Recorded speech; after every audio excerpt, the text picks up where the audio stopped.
यह कथा जरूर सुने। एक दिन सूरदास जी भगवान श्री कृष्ण का भजन करते करते गड्ढे में गिर पड़े। फिर एक दिन की बात है, दोपहर का समय था।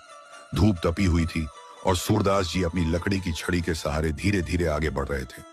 आंखों से अंधे होने के बावजूद उन्हें रास्तों की दिशा पता थी, क्योंकि उनके कान कान्हा के नाम की दिशा सुनते थे। मन बस उसी ओर चलता था। चलते चलते वे एक अनजान पगडंडी पर पहुंच गए। गांव के बाहर का रास्ता था, जहां न कोई आदमी न कोई आवाज, बस सूखी हवा और पत्तों की सरसराहट। अचानक उनके पैरों के नीचे जमीन धंस गई। सूरदास जी अरे राम भी नहीं कह पाए और नीचे गिर पड़े। गहरा गड्ढा था, कीचड़ भरा, अंधेरा और ठंडा। उन्होंने उठने की कोशिश की, पर हर बार फिसल जाते शरीर, चोटिल कपड़े गीले और आसमान तक उनकी आवाज नहीं पहुंच रही थी। आखिर जब किसी का सहारा नहीं दिखा, तब उन्होंने वही किया जो हर सच्चा भक्त करता है, प्रभु को पुकारा। हे मेरे प्यारे कान्हा, तू तो सब जगह है ना, आज देख तेरे इस अंधे सूरदास को यहां गिरा दिया तूने।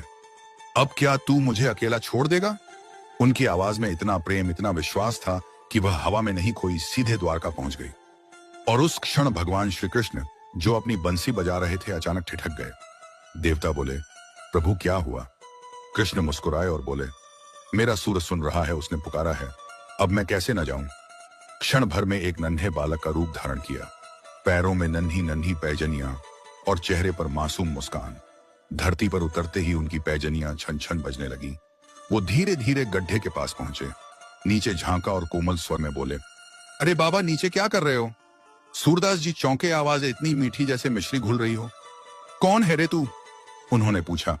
बालक बोला, मैं यहीं का गोपाल हूं, रोज गायें चराता हूं। लो मेरा हाथ पकड़ो, मैं ऊपर खींच लेता हूं। सूरदास जी के मन में कुछ हलचल हुई। वो बोले, तेरी आवाज, तेरी बोली, तेरी हंसी, सब कुछ मेरे कान्हा जैसा है। बालक मुस्कुराया, अरे बाबा, मैं कोई कान्हा वान्हा नहीं, जल्दी से हाथ दो। सूरदास जी ने हंसते हुए कहा, कान्हा तू चाहे कितना भी छिपा ले, मैं तेरे कदमों की छन छन पहचानता हूं। तेरी बंसी की धुन सुनी है मैंने, तेरी हंसी में वो मिठास है जो संसार में कहीं नहीं। बालक थोड़ा झेंप गया, अरे बाबा, ज्यादा बातें मत करो वरना मैं चला। सूरदास जी बोले, जाना है तो जा, पर याद रख, भक्त के दिल से कोई भगवान नहीं जा सकता। बालक थोड़ा रुक गया, मुस्कुराया और बोला, अच्छा बाबा, तुम्हें इतना विश्वास है ना, तो मेरा हाथ पकड़ो। सूरदास जी ने कांपते हुए हाथ बढ़ाया और जैसे ही उस नन्हे हाथ को छुआ, उनके पूरे शरीर में विद्युत सी लहर दौड़ गई। मन में एक दिव्य प्रकाश फैल गया। वो बोले, हे कान्हा, तेरे इस स्पर्श से मैं अंधा होकर भी सब देख सकता हूं। बालक चौंका, बोला, क्या देखा बाबा? सूरदास जी मुस्कुराए, तेरे चरण कमल, तेरी बंसी, तेरे माथे की बिंदिया और तेरी आंखों की शरारत, तू ही मेरा नंदलाल है।